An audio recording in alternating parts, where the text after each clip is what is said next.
The day begins with the promise of escape.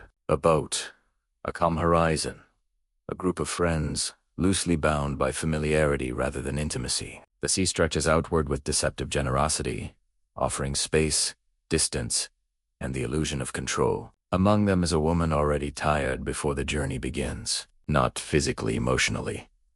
The kind of fatigue that settles into posture and speech. She is attentive, careful, slightly withdrawn. Her concern for her child lingers, even in absence, an invisible weight she carries without complaint. Nothing about the trip feels urgent. That's the comfort of it. The water is steady. Conversation drifts. Laughter arrives when expected. This is not a story that announces danger. It unfolds the way ordinary days do, quietly, without emphasis, until the sky changes its mind. The storm arrives quickly, without warning or symbolism. Just force. Wind, water, impact. The kind of chaos that erases hierarchy and turns everyone into instinct. When the boat capsizes, survival becomes mechanical. There is no time for reflection. Only movement. Only breath. They find refuge on a massive ocean liner, empty. Silent. Impossibly intact. It looms above them like a question no one wants to ask. The woman steps aboard last. From the moment her feet touch the deck, something tightens inside her. Not fear exactly. Recognition. An unease that doesn't name itself. She cannot explain it. She doesn't try. Instead, she listens. She watches. She notices how silence behaves differently here, how it presses rather than rests. How corridors seem longer than they should be. How time feels strangely elastic. The others respond with logic, with jokes, with plans. She responds with restraint, and beneath that restraint lives a slow realization. She has been here before. At first, the threat feels external. Unseen movement. Sudden violence. A sense of being hunted by something deliberate, but unseen. Friends disappear, not dramatically, but abruptly. Conversations end mid-thought. Trust fractures under pressure. Yet with each loss, the woman grows calmer. Not stronger, clearer. She begins to anticipate events, to move before danger reveals itself, to recognize patterns before they form.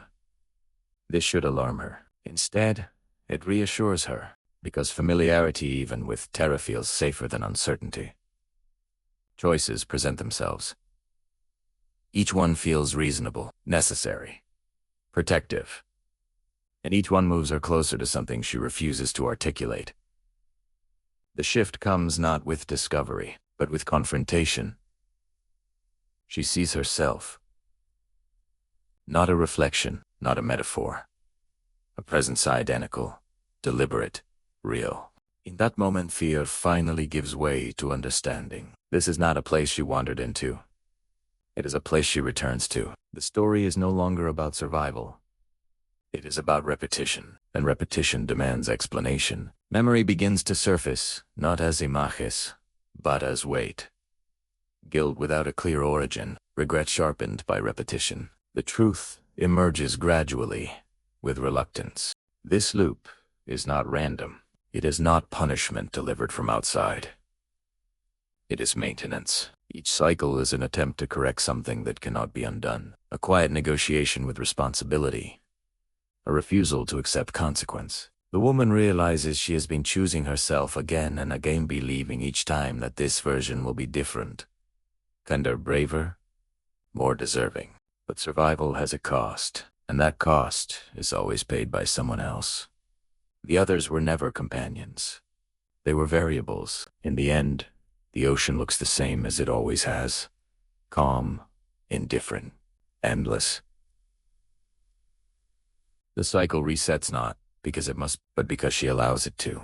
Because guilt is easier to endure than acceptance. Because repetition feels like purpose when meaning is lost. The tragedy is not that she is trapped. It's that she keeps choosing the trap over the truth. Because some people don't fear being stuck forever. They fear the moment when escape means finally living with what they've done.